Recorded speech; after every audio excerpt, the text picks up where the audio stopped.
이제 오늘은 그 지난 몇 주 동안 그리고 이번 특별 새벽 부흥회 기간 동안에 살펴봤던 요나스 마지막 시간입니다. 총 정리하는 그런 의미로 말씀을 제가 준비했습니다. 이제 지난주 살펴보신 것처럼 요나스 1장에서 요나 선지자는 하나님께서 니느웨로 가서 외치라 그 말씀을 주시는데 그것을 거절합니다. 그리고는 그 말씀에 불순종해서 정반대 방향인 다시스를 향하는 배를 탔습니다. 그래서 하나님께서는 이런 요나를 방치하지 않으시고 요나가 탄 배를 향하여 그 바람을 던지셨다, 이런 표현을 제가 썼는데요.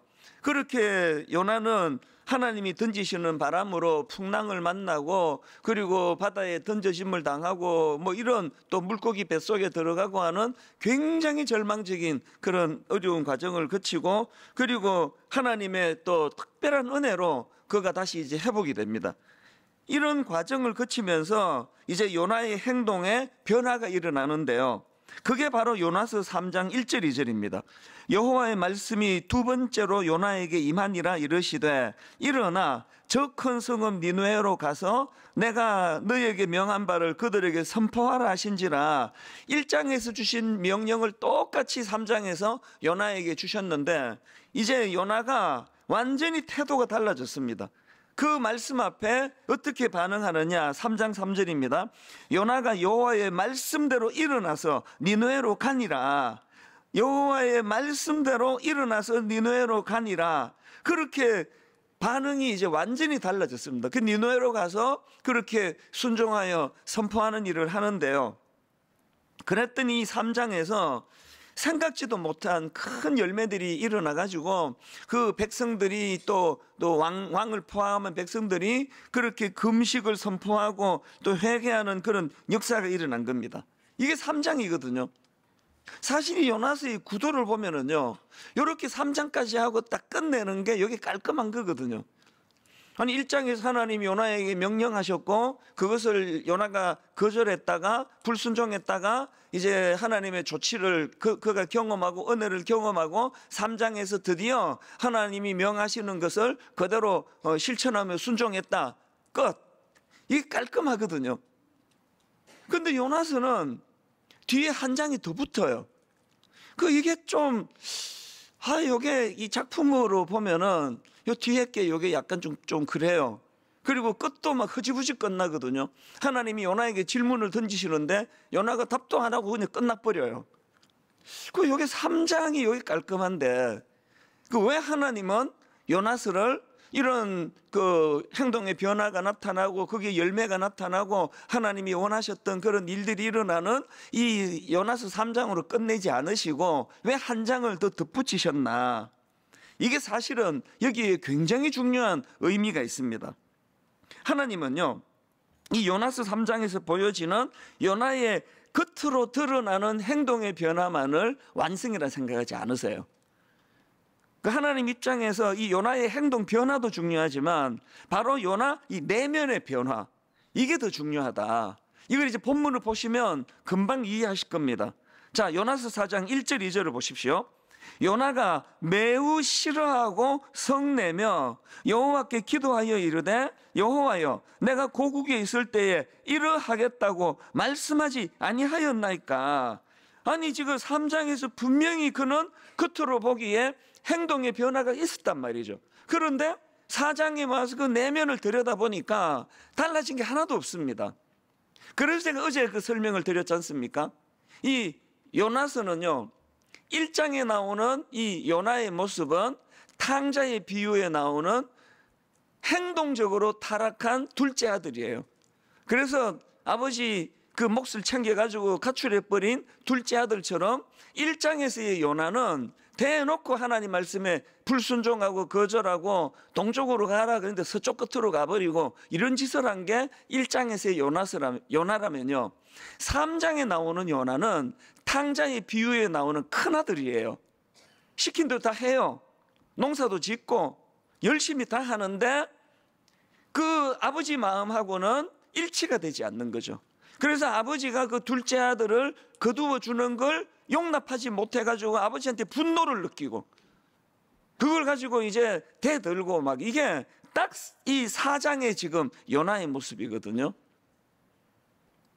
제가 간혹 말씀드리지만요, 하나님은요 우리의 마음을 원하세요. 오늘 여기 너무 귀한 분들이 많이 와서 예배를 드리시는 거, 이게 행위의 순종 아닙니까? 그 주일날 딴 데 안 가시고 그래도 내가 순종해서 여러분이 이 자리에 와 계시는 거, 이게 요나서 3장에 나오는 요나의 모습입니다. 오늘 이 시간에 하나님 물으실 것 같아요. 여기 와 있는 거 너무 고맙다. 예배 자리에, 이 자리에 와 있는 거 너무 고맙다. 그런데 몸이 여기 와 있는 거 너무 귀하지만 나는 네 마음을 원한다. 네 마음을 다오. 네가 이 자리에 어떤 마음으로 와 있는 거냐? 하나님 물으시는 것 같아요. 그래서 3장으로 끝내지 않고 4장의 요나의 내면을 하나님께서 다루고 계시다는 것입니다. 오늘 우리가 한번 이 요나서를 총 정리하는 차원에서 여러 번 말씀드렸지 않습니까? 요나서는 요나의 문제라고요. 그래서 전부 다 선지자를 통해서 백성들의 연약함을 지적하고 백성들을 가르치는 목적으로 그게 선지서가 쓰였다면, 요나서는 지도자인 요나를 향한 하나님의 메시지입니다. 오늘 제가 한 3가지 정도로 왜 요나는 그렇게 행위의 순종까지 갔음에도 그는 왜 그 내면, 그 마음의 승복이 안 이루어졌는가, 이걸 제가 좀 분석을 해드리려고 하는데요. 자, 첫째로요, 이 요나가 하나님께 마음의 승복이 안 된 이유는요, 좁은 시야 때문이에요. 제가 강조하느라고 관로하고 영안이 열리지 않은 좁은 시야, 이렇게 제가 그것을 기록을 올려드렸는데요. 이 4장 2절을 보면은 이 요나의 좁은 시야, 그리고 요나의 이 편협한 마음, 이게 그대로 느껴집니다. 자, 2절을 한번 보십시오. 여호와께 기도하여 이르되 여호와여, 내가 고국에 있을 때에 이러하겠다고 말씀하지 아니하였나이까? 그러므로 내가 빨리 다시스로 도망하여 싸우니. 지금 이 요나가 하나님께 화난 이유를 이렇게 말합니다. 주께서는 은혜로우시며 자비로우시며 노하기를 더디하시며 인애가 크시사 뜻을 돌이켜 재앙을 내리지 아니하시는 하나님이신 줄 내가 알았음이니이다. 이게 지금 무슨 얘기인지는 다 설명해 드렸잖아요. 지금 하나님에 대하여 상처를 받는 게, 아니, 하나님의 공의, 하나님의 은혜로우심, 하나님의 자비로우심, 노하기를 더디하심, 인애가 크심, 그거 다 좋은데요. 아니, 이게 어떻게 저 악한 니느웨 사람들에게 이러실 수 있느냐고요. 이 항의를 하거든요. 하나님 공의는 어디 갔습니까? 공의의 하나님이시라면서요. 근데 제가 이 구절을 가지고 이 요나의 좁은 시야를 제가 지적하는 이유가 뭡니까? 이 모순된 하나님의 이 사랑이요, 요나가 보기에 이 모순된 자격도 없는 자에게 베푸시는 하나님의 은혜가요, 그게 요나 자기에게 먼저 그 혜택이 간 거 아닙니까? 요나서 1장에서 선원들에 의해 가지고 바다에 집어 던짐을 당했을 때 그렇게 하고 끝나야 되는 게 요나 아닙니까? 요나는 하나님께 대놓고 불순종했어요. 선지자라는 사람이. 그런데 하나님의 공의를 뛰어넘으시는 하나님의 자비하심으로 말미암아 자기가 그렇게 은혜를 입었는데 까먹은 거예요. 자기는 그런 일을 받을 때 그 뱃속에서의 2장의 기도를 한번 다시 읽어보세요. 막 너무 감격이 넘쳐요. 막 감사가 나오고요. 자기에게 해당될 때는 한없는 하나님의 사랑으로 감격으로 다가오고, 그게 좀 마음에 안 드는 어떤 사람에 대하여 고가운 사람이 은혜를 받는 건 용납이 안 되는 거, 이게 바로 좁은 시야에서 나오는 거라는 거예요. 여러분, 우리는 너나 할 것 없이 참 우둔한 사람들이에요. 제가 요나서 1장을 읽을 때마다 던지는 질문이 있는데요. 자, 요나서 1장 3절 한번 보십시오. 그러나 요나가 여호와의 얼굴을 피하려고 일어나 다시스로 도망하려 하여 욥바로 내려갔더니 마침 다시스로 가는 배를 만난지라. 지금 이게 어떤 상황입니까? 요나가 하나님 얼굴을 피하려고 대놓고 지금 정반대길로 도망을 가는 상황이란 말이죠. 이렇게 하나님께 불순종하는 그 상황에서 어떻게 마침 다시스로 가는 배를 만날 수 있느냐고요. 그 요나가 탈락 그러면 오던 배도 또 도망가야 되는 거 아닙니까? 제가 자료를 보니까요, 이 당시 이 배는요 주로 무역을 하는 무역선들이에요. 그래서 제가 어떤 자료에 보니까 그 당시에 배를 타려면 보통 한 며칠씩 기다려야 되는 거죠. 심지어는 어떨 때는요 몇 주나 기다리는 일이 다반사였다는 거죠. 이렇게 배가 드문드문 오는데 지금 요나가 하나님께 대하여 대놓고 불순종하죠. 대놓고 지금 거절하거든요. 그리고 대놓고 정반대 길로 가려는데 아니 어떻게 마침 다시스로 가는 배가 올 수 있느냐고요. 이건 모순 아닙니까? 여러분 여기서 진짜 무서운 교훈을 잊으시면 안 되는데요. 일 잘 풀린다고 자꾸 하나님 뜻이라 그러지 마세요. 여러분 일 잘 풀린다고 그거 하나님이 주신 복이라고 얘기하시면 안 됩니다. 알지도 못하면서 지금 사업이 어려운 사람한테 찾아가가지고 조언한다고 하는 게 요새 그렇게 어렵다며. 그것이 권사님 기도 안 하지 요새. 그러니까 기도를 해야 되는데 이런 일 피하려면 이런 이상한 조언을 하는 사람이 참 옛날에는 많았는데 지금은 없으리라 믿고 싶어요. 알지도 못하면서 함부로 조언을 잘하는 그 사람은요 참 우둔한 사람이에요. 일 잘 풀리면 이건 복 받은 거다. 이거는 참 어리석은 생각입니다. 4절도 마찬가지예요. 여호와께서 큰 바람을 바다 위에 내리심에 바다 가운데 큰 폭풍이 일어나 배가 거의 깨지게 된지라. 여러분 한번 보세요. 이게 육안으로요 그냥 겉으로 보기에는 3절에 나오는 마침 다시스로 가는 배를 만난지라 이게 막 운수 대통한 것 같고요. 이 육안으로 육신의 눈으로 보기에 이 4절 요나가 만난 배가 막 폭풍으로 깨지게 될 것 같고 막 이런 엄청난 이런 고난은 꼭 이게 뭐 저주받은 사건인 것처럼 그렇게 생각하기 쉽지만 그러나 여러분 이 사건을요 영안을 열고 보면은요 이 영안을 열고 그리고 하나님을 그 사건에 개입하고 인생을 해석해 보면은 완전히 다른 이야기예요. 지금 불순종에서 반대편으로 도망가려는 그 요나에게 마침 다시스로 가는 배가 그를 기다리고 있고 배를 만난 이 사건은요 요나의 타락을 부추기는 악한 도구예요. 요나를 더 악한 길로 끌고 가려는 그 흉기 같은 너무 악한 도구예요. 그런가 하면은 지금 하나님께서 바람을 던지셔가지고 그가 폭풍으로 배가 깨질 것 같고 그 아까운 물건들을 다 집어 던지고 막 이게 막 정말 억장이 무너지는 이런 고난을 영안을 열고 하나님을 개입하고 해석해 보니까 이건요 요나의 타락을 막으시려는 하나님의 배려예요.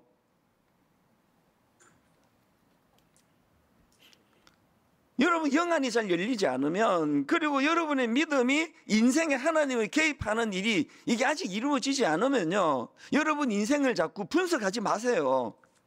분석할수록 어려워져요. 이게 뭐 너무나 이 좁은 시야를 가지고 그렇게 우리가 자기 인생을 분석하다가 보면은 정말 점점 더 어려워집니다. 하나님께 불순종해도 예배를 제멋대로 드려도 예수 믿는 사람답지 않은 삶을 살아도 사업만 잘 되구만. 그게 굉장히 위험한 거거든요. 코로나 때 한번 생각해 보세요. 처음에 코로나로 교회가 다 폐쇄가 되고 이제 저도 그때가 잊혀지지가 않아요.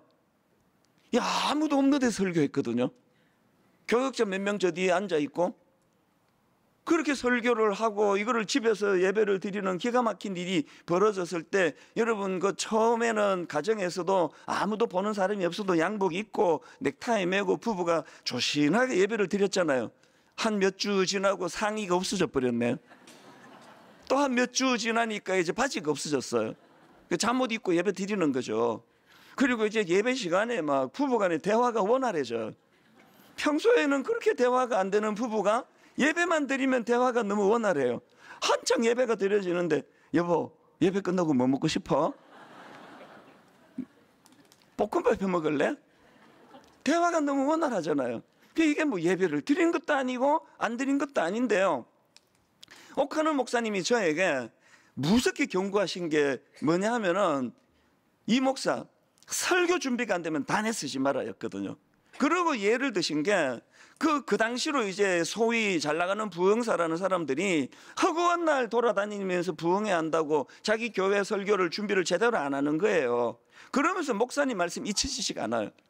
그 부흥사가 딱 첫날 바빠가지고 설교 준비를 제대로 안 하고 대충 올라갔는데 그날 막 망신을 당하고 수치스럽고 막 그때를 생각하면 부끄러워 잠이 안 오고 이런 일을 겪으면 다시는 그런 짓 안 한다는 거예요. 그런데 문제가 뭐냐, 하던 관록이 있어가지고 준비 하나도 안 하고 그냥 횡설수설해도 설교가 되는 거예요. 옥 목사님의 말씀이 잊히시지 않아요. 그게 화근이다. 이걸 두려워해야 된다. 설교 준비 많이 안 했는데 은혜가 되는 거, 이게 정말 이게 위험한 거다. 그게 잊혀지지가 않아요. 여러분, 대충 믿었는데 마침 다시 들어가는 배가 오더라고요. 그 익숙해져 계시나요? 그걸 복이라고 생각하지 마세요. 반대도 마찬가지예요. 제가 20대 초반에 그렇게 하나님을 원망하고 뭐 요나가 딱 저예요. 요나 이게 딱 저예요. 막 대놓고 전 하나님께 대들고 또 좀 과격하게 막 삿대질을 하고 막 이제 20대 초반에 어리니까요. 하나님 있으면 나와보라 그러고 막. 아니 우리 아버지가 교회를 위하여 기도하다가 돌아가셨는데 그 자녀가 이렇게 비참하게 사는 게 옳은 거냐고. 막 엄청 내가 하나님께 대들고 막 삿대질을 하고 막 그냥 막 하여튼 막 계속 하늘을 찌르렀어요. 왜냐하면 우리 주일학교 선생님이 하나님이 하늘에 계시다 그래가지고 막 잘 찌르려고 막 그랬는데 신학 공부해 보니까 뭐 아무데나 찔러도 됐는데 엄청 분노가 많았거든요, 하나님께. 그게 40년 전 이야기예요. 지금도 생각하면 나 부끄러워 죽겠어요, 하나님께. 그 뭘 모르면 좀 가만히 있지. 이게 영안이 안 열린 상태로 목사들이면 영안이 저절로 열립니까? 눈에 보이는 것만, 내 친구들 그냥 뭐 스포츠카 타고 다니는 그것만 보이고 지갑에 막 100불짜리 두둑한 그것만 보이고 초라하게 짝이 없는 내 꼴만 눈으로 보이는 것만 보이니까 하나님에 대한 분노가 못 견디겠더라고요. 그래서 제가 막 당신 같은 무능한 신이 어디 있냐고 막 소리 지르고 막 그랬는데요. 이제 영안이 열리고 나이가 들면서 철이 들면서 내 인생을 다시 해석하면요, 내가 정말 이건 저주야 저주. 그랬던 게 나 죽는 게 나 이렇게 사는 요나도 4장에서 뻑하면 요나가 죽겠다 그래. 이게 참 진짜 요나예요. 막 죽겠다고 그랬는데 지금 와서 영안을 열고 내 인생을 돌아보니까 그 기간이 가장 복된 기간인 거예요. 왜? 하나님께서 막 여러분처럼 이런 귀한 분들을 목회하는 분당 우리 담임 목사로 저를 준비시키시고, 좋게 말해서 이렇고 여러분처럼 까탈스러운 성도들을 목회해야 되는 입장에서 준비를 해야 된다. 준비를. 그 7년의 기간이요, 하나님이 이 자격도 없는 저 같은 놈에게, 촌놈에게 이 놀라운 영광을 예비해 두시고 고난의 학교에 훈련을 입학을 시키신 거더라고요.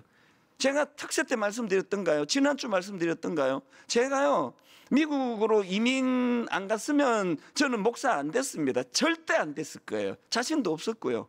그리고 저는 미국에서 고생하기 전까지는 저는 진짜 철이라고는 약의 설력에도 없었던 거예요.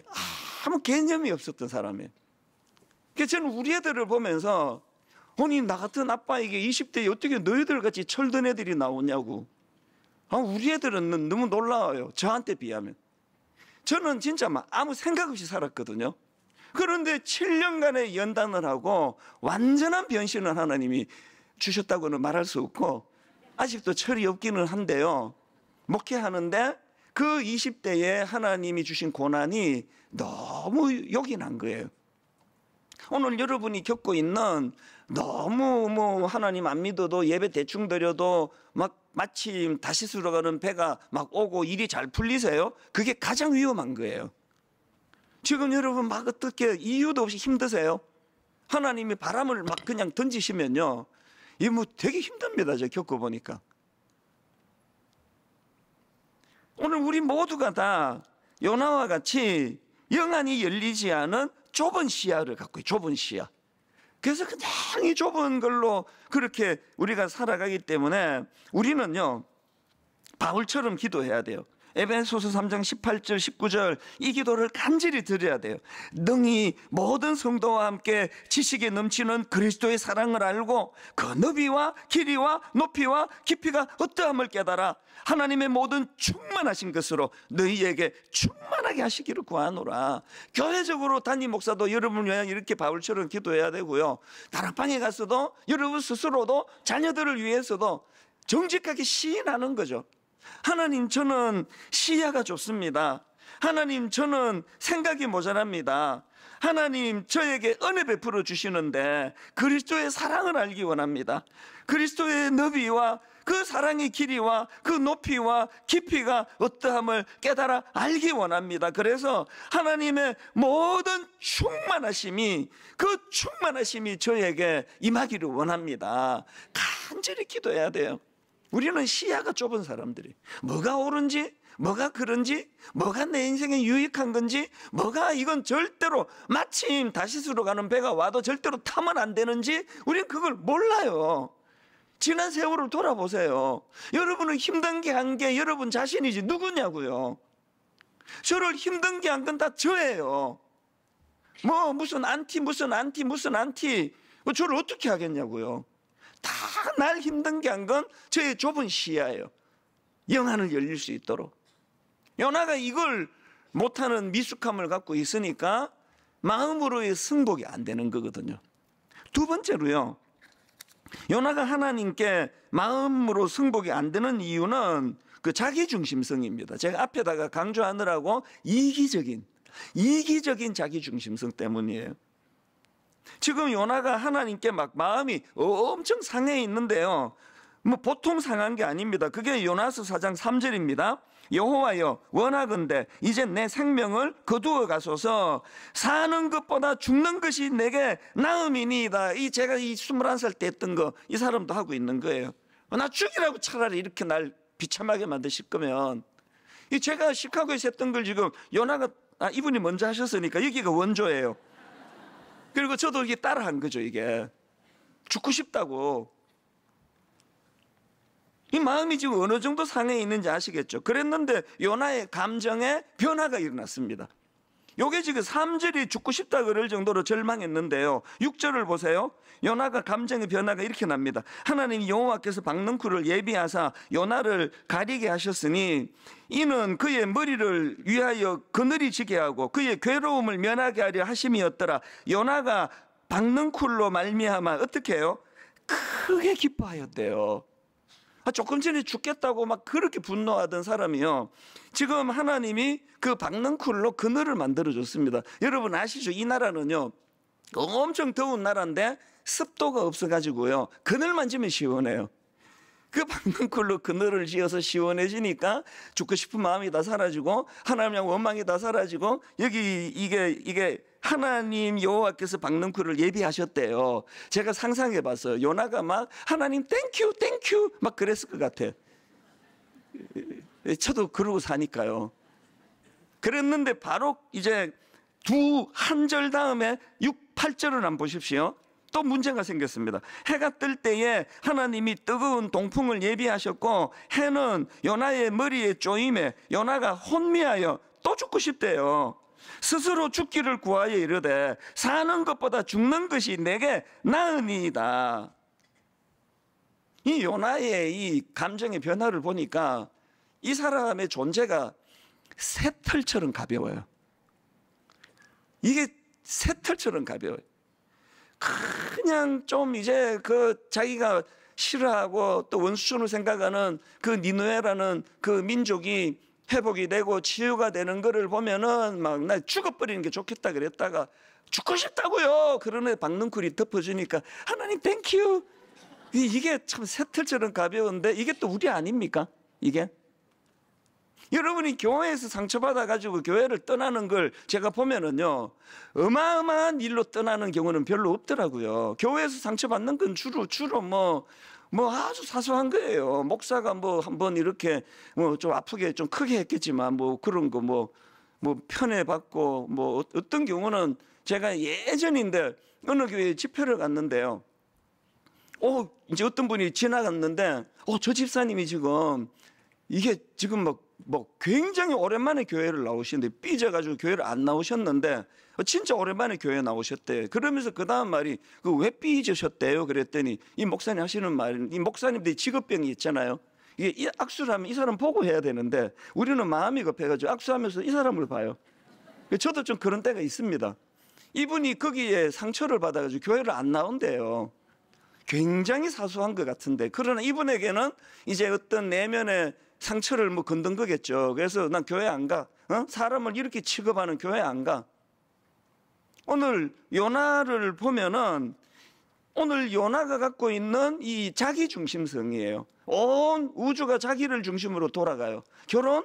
당연히 내가 이 사람을 통해서 내가 누리기 위해서 결혼한 거죠. 그러니까 매번 결혼이 불행하거든요.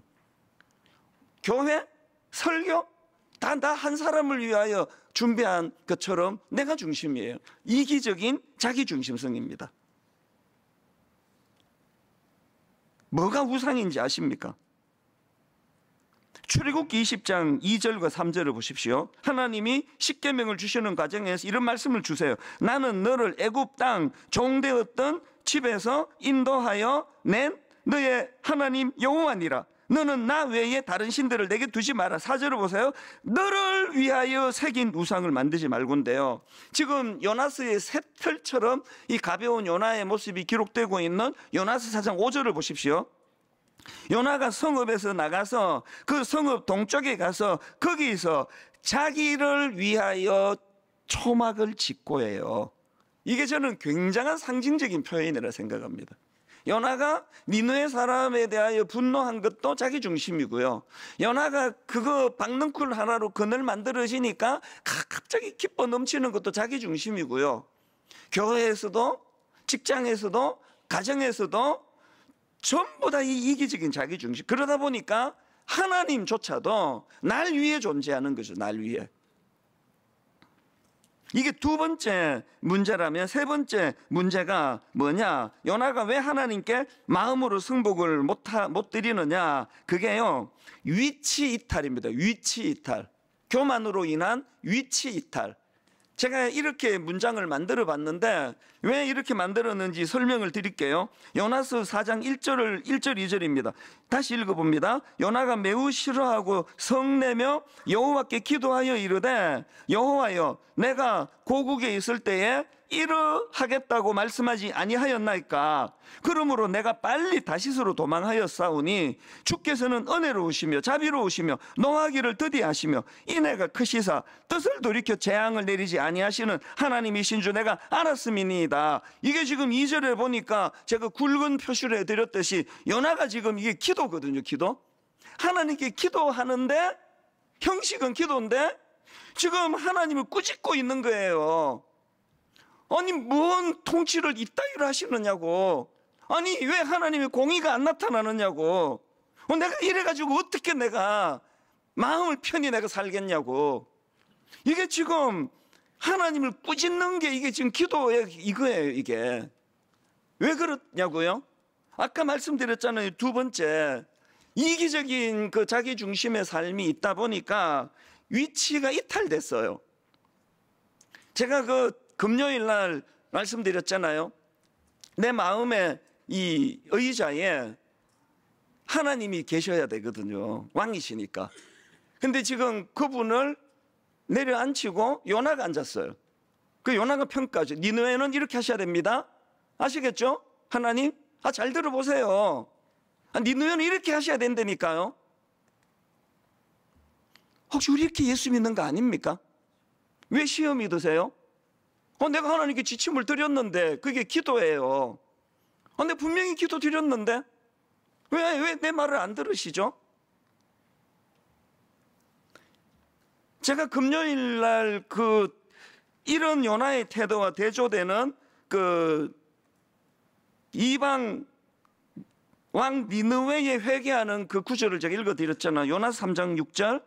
그 일이 니느웨 왕에게 들림에 왕이 보좌에서 일어나 왕복을 벗고 굵은 베옷을 입고 제 위에 앉으니라. 지금 이 왕이 회개를 하는데 이 제스처예요. 그가 지금 보좌에서 일어나, 왕의 보좌에서 일어나, 그리고 왕복을 벗어요. 이 왕의 제스처가 뭐예요? 자기가 이제 참 왕을 알게 됐다는 거죠. 회개하겠다는 거죠. 금식하겠다는. 그러면서 왕복을 벗는 거예요. 그래서 제가 그날 이렇게 말했습니다. 진정한 회개는 왕의 자리에서 내려오는 거라고요. 가장 위험한 사람이 저예요. 분당 우리 담임 목사.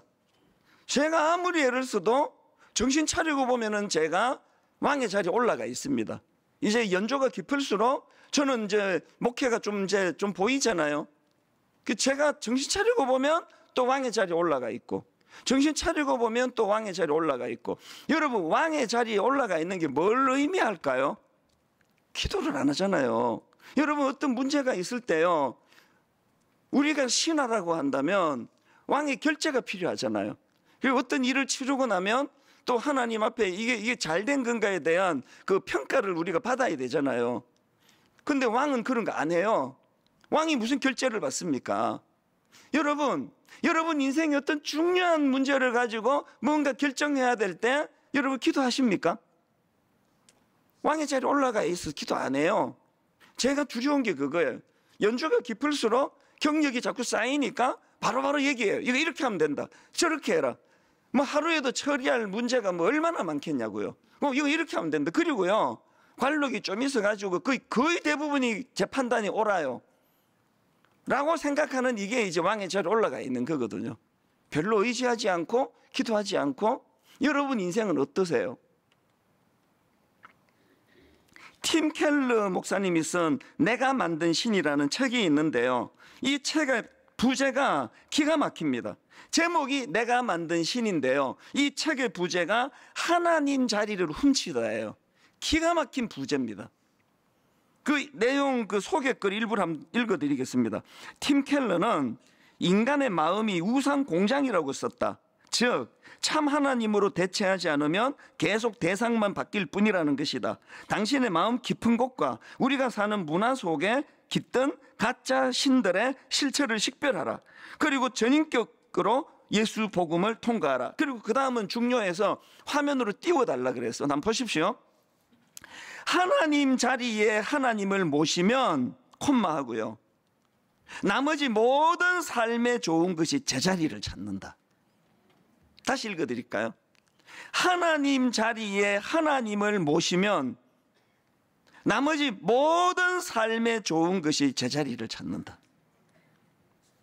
그 팀켈러 목사님이 또 탕부 하나님이라는 책도 썼는데요, 제가 그 책 목차에서 굉장히 의미 있는 거 하나 발견했거든요.